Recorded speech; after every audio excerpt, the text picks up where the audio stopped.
非常欢迎继续收看佛学英文这一门课。Welcome back to the basic Buddhist English class. Let's read a few sentences and analyze the contents. Right now, please listen and repeat after me. Once a king who was marching to war came across the place where an enlightened teacher was living. The king was in a great hurry, but he wanted to learn something from the saint. Respectfully, the king approached, paid homage, and asked the Holy One, "Will you tell me the Buddha's teaching? For I have little time, and I may even be killed this very day." The sage looked upon the man in the royal cloak and answered with but one word, awareness. Repeat. Once a king who was marching to war came near the place where an enlightened teacher was living.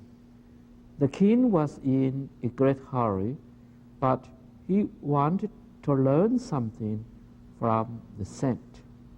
Respectfully, the king approached, paid homage, and asked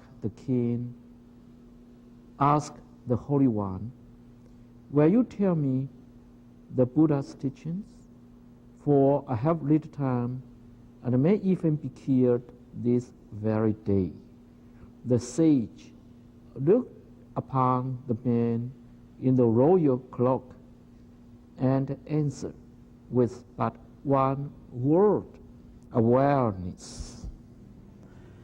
In our last class, we have discussed about the necessity of practice, the necessity of being aware of everything within ourselves and outside ourselves.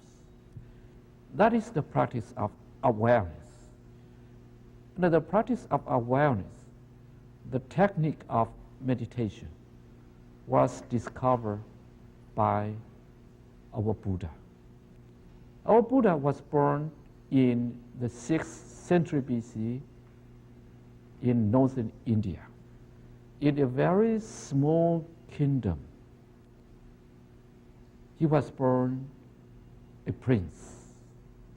However, he was not satisfied with the royal life in the palace. Although he can enjoy everything in this worldly life, however, he was not satisfied with this kind of luxurious life, because once he went out of the city and encountered the sufferings of the different beings. The sufferings of different beings are so many that we cannot mention the sufferings of human beings one by one. However, we can conclude by the so-called 8 sufferings. They are nothing but the suffering of birth, the suffering of old age, the suffering of sickness, the suffering of death, the suffering of losing what one lacks, the suffering of meeting with someone one dislikes, and the suffering of the sensual desires, the suffering of what one wants to get but cannot get it. Those are called the 8 great sufferings. The teachings of the Buddha is aimed at the eradication or the extinction of the sufferings.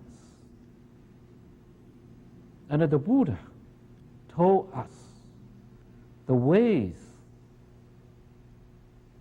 to get rid of the sufferings are nothing but the 3 learnings. The 3 learnings are the Sila, or the discipline, or the precept. The second learning is meditation, or the tranquility of one's mind. And the last learning is wisdom, transcendental wisdom, or insight wisdom, which can penetrate into the true face of our life and the universe. Among these 3 learnings, meditation is the turning point. Meditation, or tranquility of mind, is the result of practicing discipline. And yet, it is the starting point and the requirement of obtaining transcendental wisdom. If we don't observe discipline, then we cannot result in the tranquility of mind. Because if we don't observe precepts, then our mind would be upset all the time. Our mind cannot calm down because we are anxious, because we are uneasy, because we are uncomfortable. Our mind is always rushing and falling, wandering away, looking for something, are in a state of hesitation.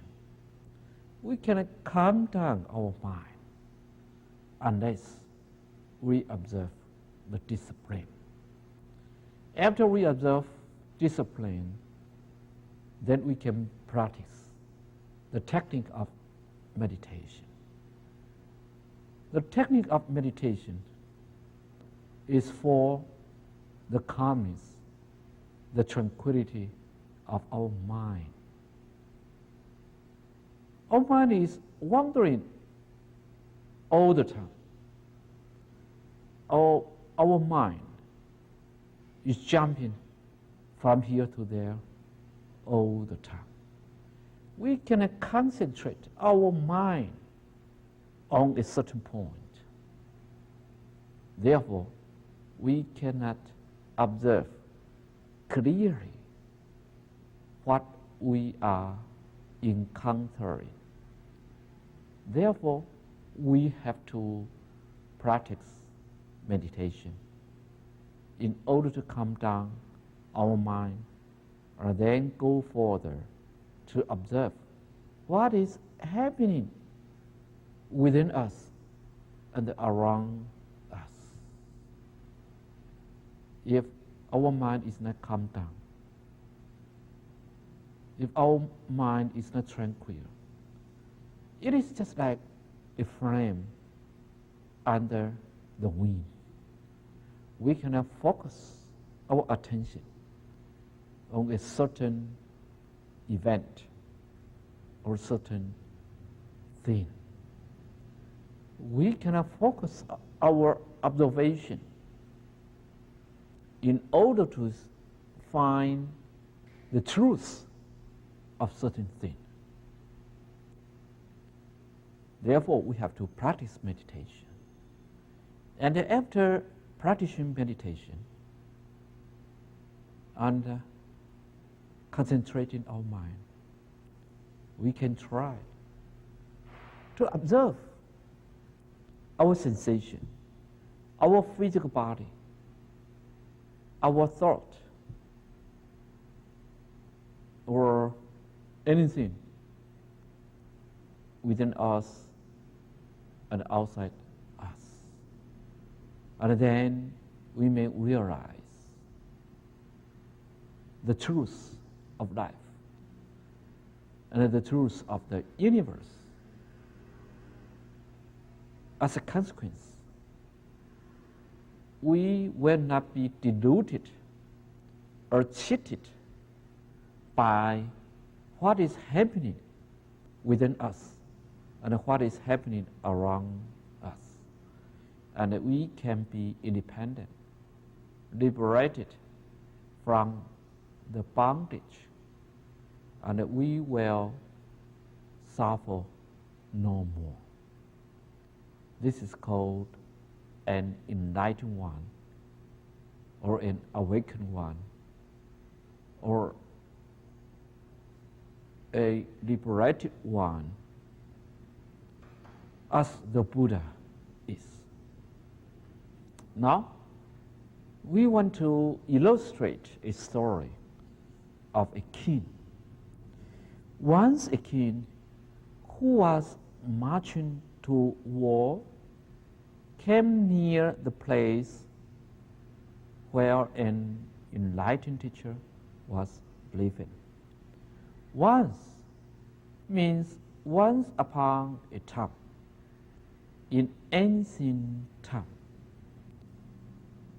We are illustrating a story which happened quite a long time ago. In ancient time, in ancient India, once a king. A king is the boss or master of a country.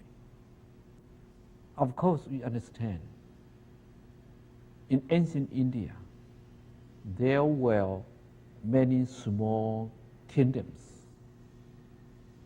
Today's India is a great country, or it is a subcontinent. India has a great population today, and it is a unified country. The unified country has its long history. India is made up of by so many states or provinces. Right now, there are 24 states in the Republic of India. However, in ancient times, there were many small kingdoms. A small kingdom might be only a city and its surrounding villages. Now we are telling a story that once upon a time, a king of a certain kingdom who was marching to war. March, M-A-R-C-H.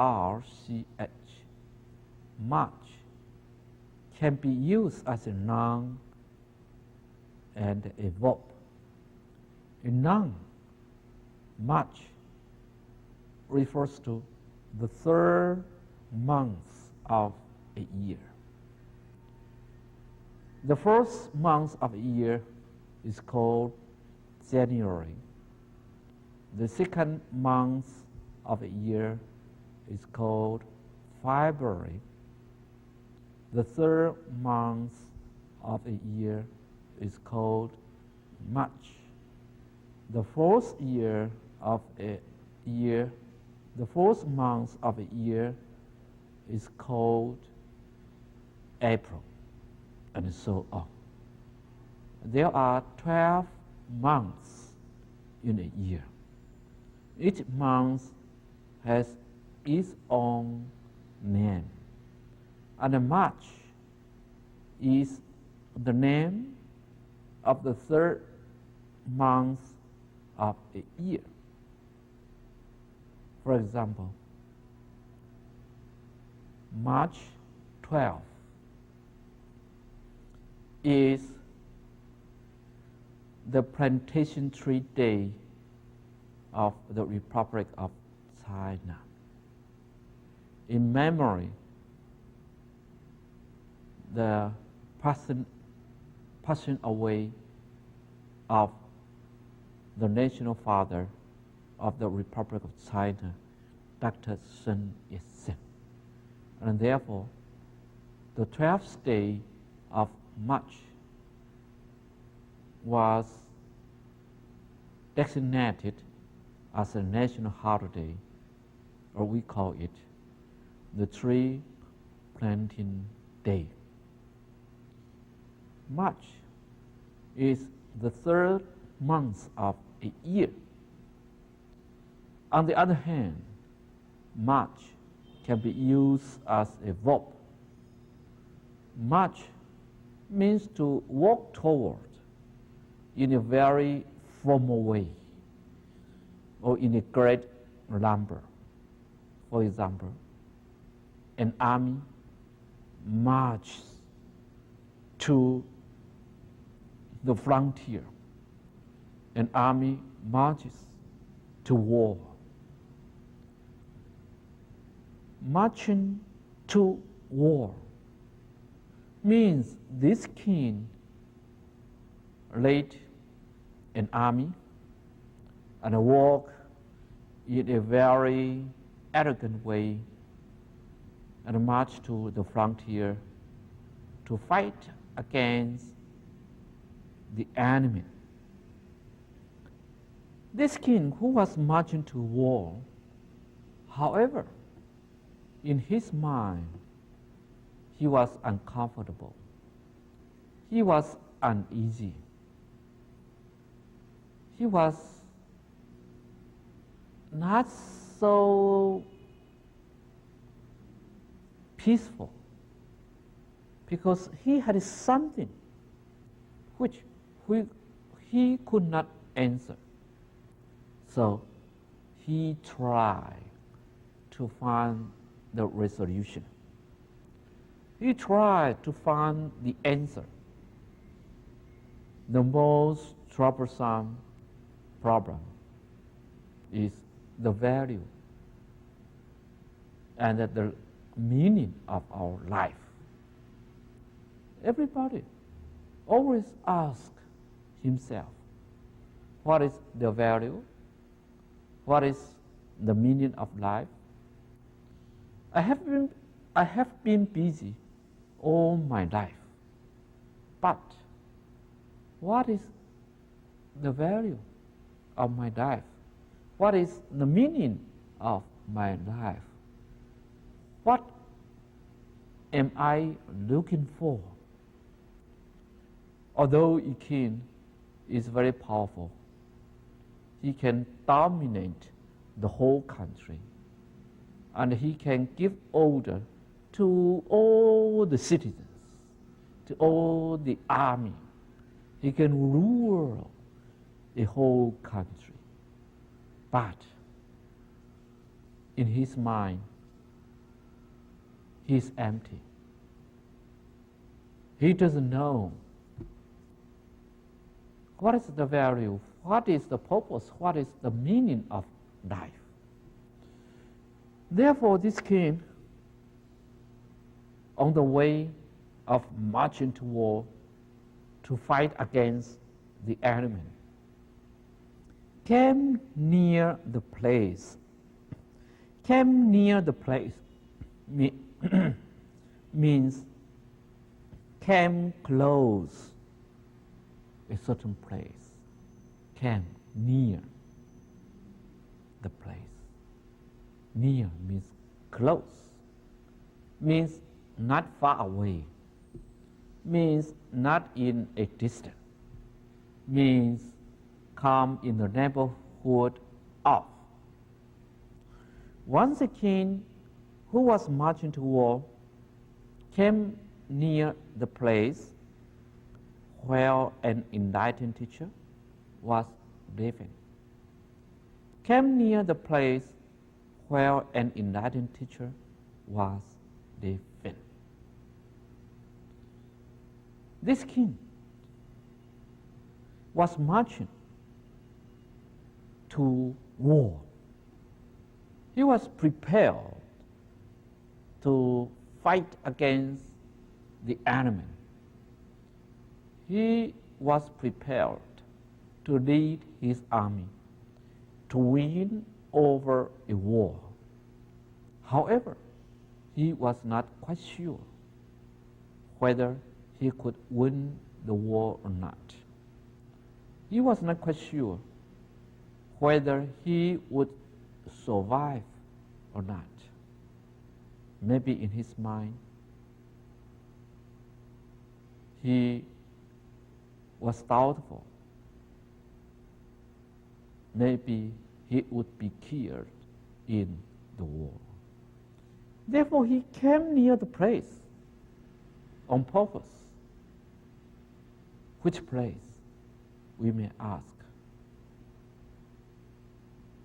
He came close to the place where an enlightened teacher was living.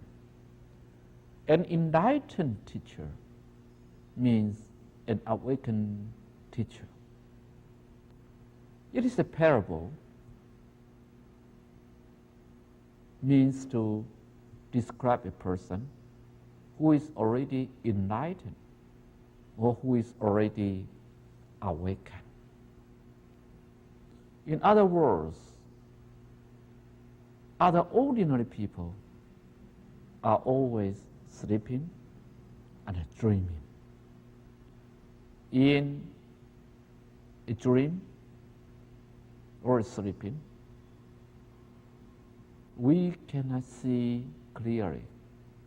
We cannot use our brain to think in a very reasonable way.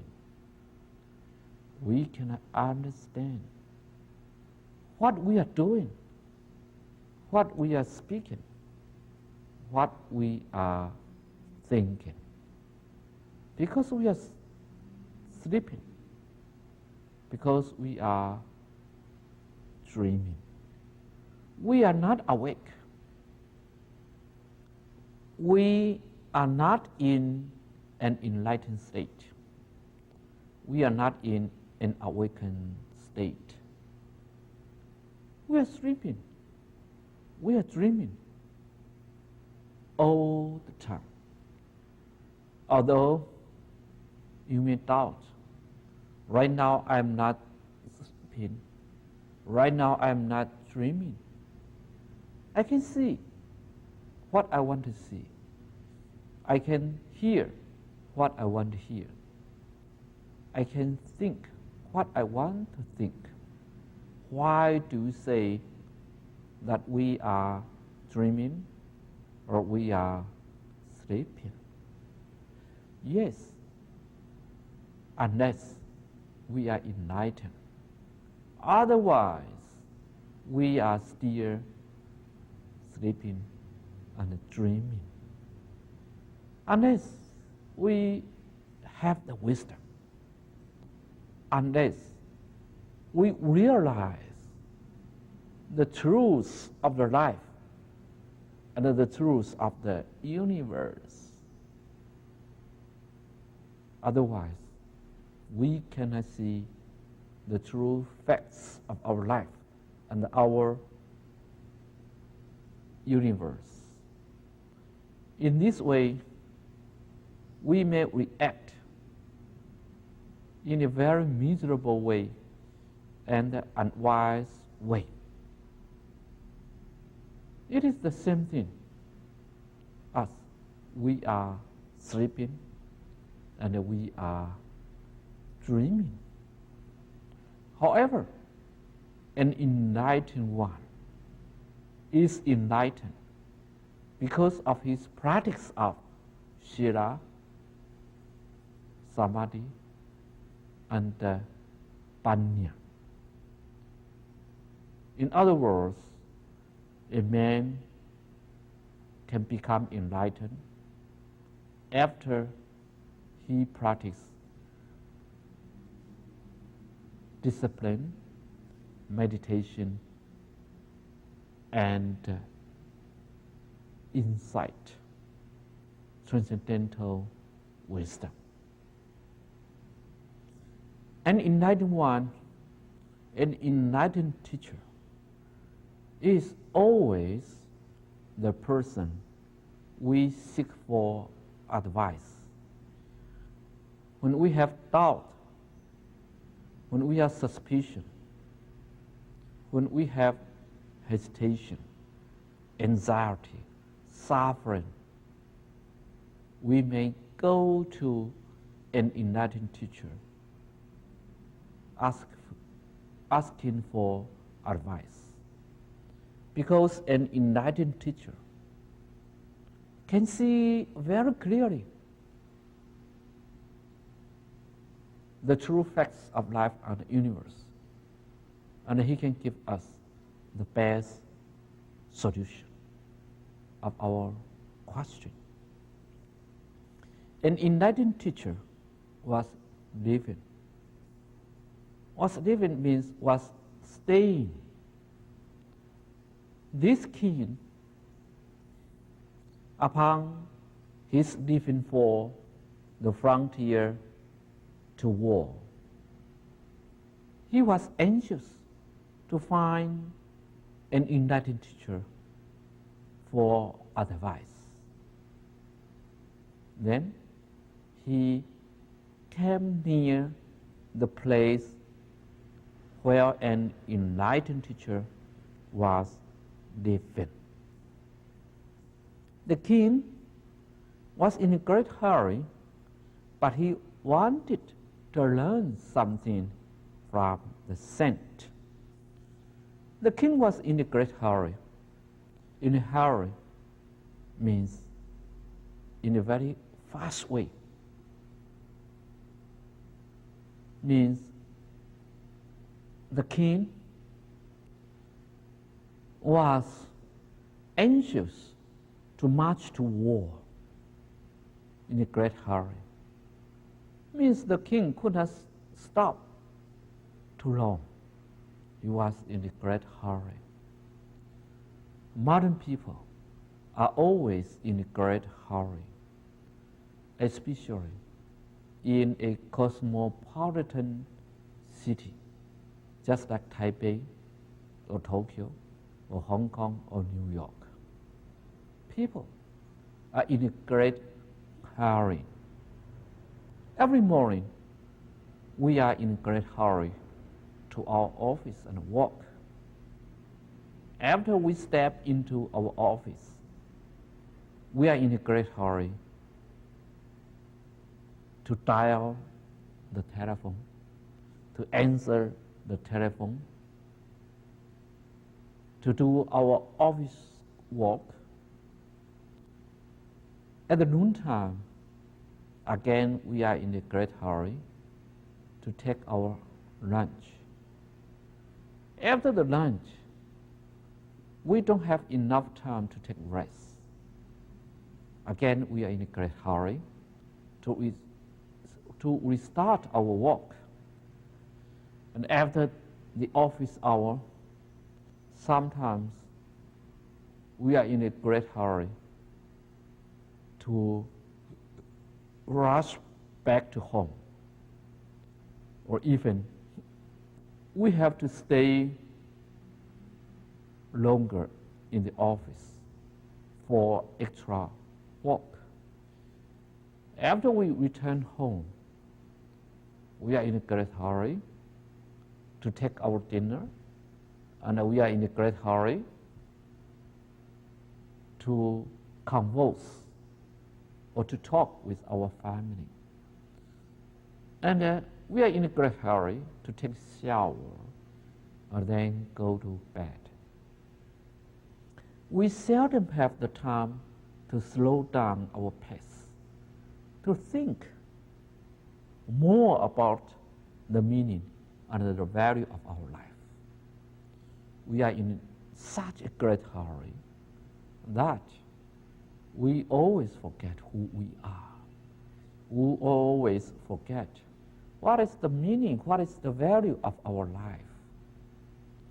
That is a pity or misery of modern people. This king was in the same situation. He was in a great hurry to war. However, in his mind, he was anxious to learn something from the saint. He was anxious to learn something, to get advice from the saint.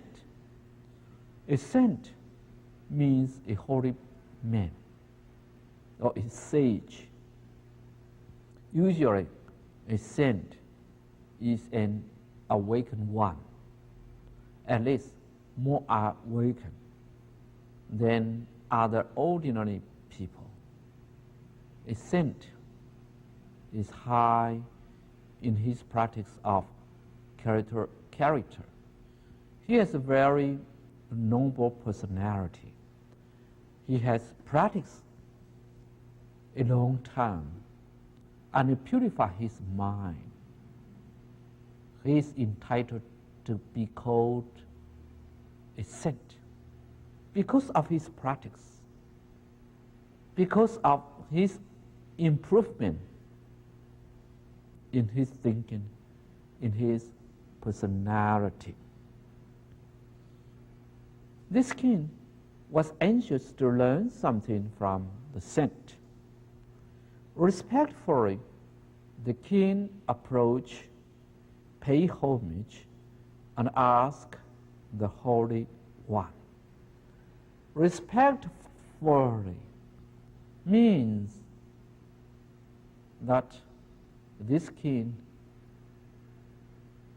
respected the Holy One or the enlightened teacher highly. Therefore, he approached in a respectful way, in a very humble way, in a very serene way. When we go near a teacher, we always walk in a respectful way because we respect our teacher. The king respectfully approach can be used as both a noun and a verb. If approach is used as a noun, then it means a way or a path. For example, what is the approach to the practice of Dharma? What is the way to the practice of Dharma? Or we may ask, what is the approach of sociology? What is the approach of Buddhology? This means what is the way to study sociology or the way to study Buddhist teachings. If approach is used as a noun, then it means to come near or to go further, to go to a certain place. The king approached in a very respectful way the Enlightened One. Pay homage. Pay homage means pay respect to. We may pay homage to our teacher, to our parents, to our masters, to our Buddha, to the Sangha, or to the holy man. Pay homage is equal to pay respect, because we want to show our gratitude, our respect, or our grace to the man who is superior to us in either knowledge or character, in either experience or learning. In either way, we may bow to the person, or we may kneel down before the person, or we may pay full prostration to the person. In ancient India, the people pay homage to the Enlightened One by kneeling down one leg. Kneel down the leg. And in modern day, we usually pay homage to the person with a bow, with a deep bow. That is a way to show our respect. If we go to a temple, we prostrate before the Buddha in order to pay homage to the Buddha, because we regard the Buddha as an enlightened one, as a holy person, as a person who deserves our respect, our gratitude. So the king approached respectfully, pay homage, and ask the Holy One. The Holy One is the saint or the sage, or a person of very high personality who deserves our respect. The king was very powerful. The king was almighty in ruling a country. The king might direct or order his army to fight the enemy and even die for the country.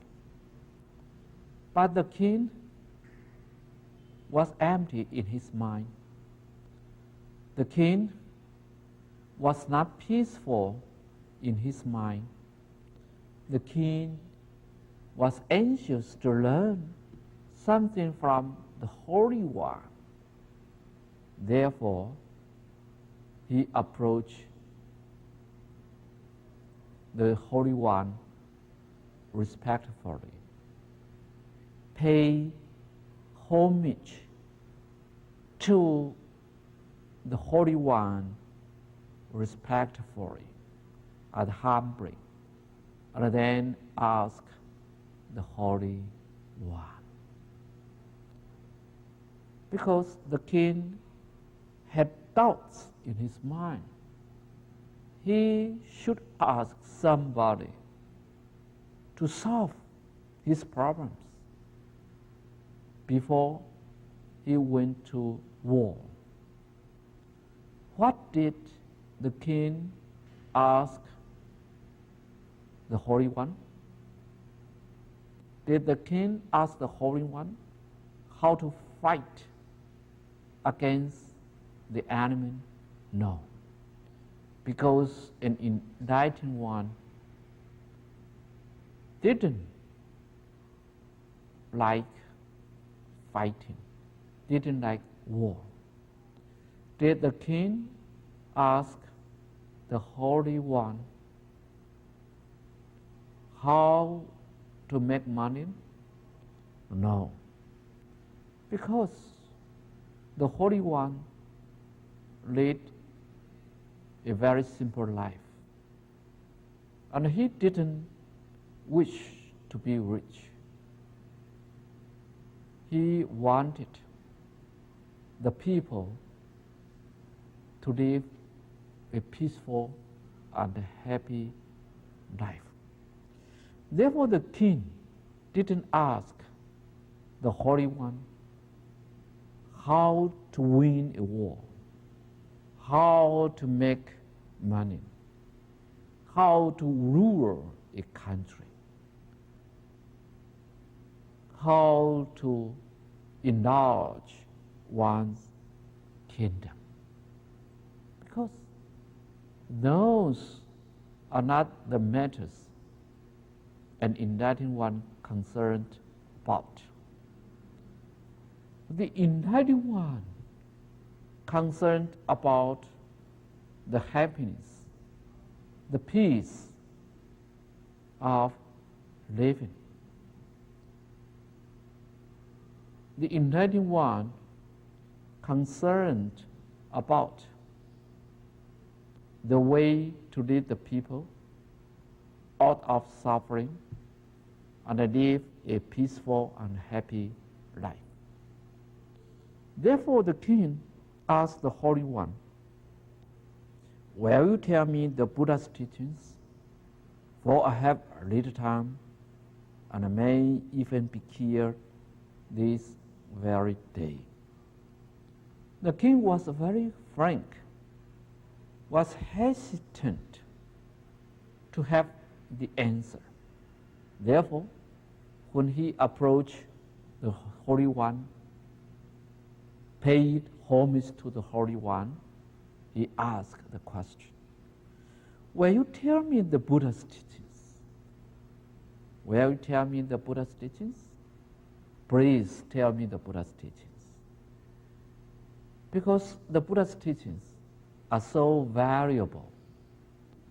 The Buddha's teachings are regarded as the most valuable things in the world. The king was anxious to have the Buddha's teachings, how to calm down his mind, how to pacify his mind, how to make his mind equal and clear in order to fighting against the war. Will you tell me the Buddha's teachings? He asked the Holy One in a very earnest way, in a very anxious way. For I have a little time, and I may even be here this very day. For means because. Will you tell me the Buddha's teachings? The king was marching to war, and he was not sure whether he would come back, because in a war, nobody can be sure he can survive. Therefore, the king asked the Holy One in a very honest way, "For I have little time." For I have little time means the king was in a hurry, in a great hurry to war. For I have little time. Because the king was not peaceful in his mind. He was anxious to know the solution of life. He was anxious to learn if he was killed in the war, what should he do? For I have little time. Actually, everybody of us has a little time. We don't know when we will die, where we will die, how we will die. We can not know whether we will get up again tomorrow morning. We are not sure how long we can have. We are not sure how much time we can have. We have very little time. We have very little time. Therefore, the Buddha always reminds us that we must treasure our very short life in practicing the Buddha Dharma in order to get enlightenment in this very life. Our life is so short. Our time is so little. We cannot guarantee tonight when we sleep whether we can open our eyes again tomorrow morning. We cannot guarantee we will get up again tomorrow morning. We cannot guarantee whether we can speak to you again or we can have the time to practice Dharma in next hour or even next minute. The king said, I have a little time and may even be killed this very day. The king was marching to war. He was on the point of fighting with the enemy. So, and may even be killed. May even be killed this very day. The king said, I have very little time. And maybe today I will be killed by my enemy. May even be killed this very day. This very day means today. Means the day the king talked with the enlightened one. This very day, I am very happy. This very hour, I am so happy.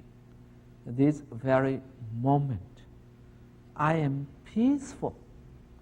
This very day means this exactly day. Of course, that is today. The king asked the Holy One, will you tell me the Buddha's teachings? For I have very little time and I may even be killed this very day. I'm not sure how long I will live. I am not sure whether I will be alive or not tomorrow. I am not sure whether I can survive in the war. I have very little time. My life is so short.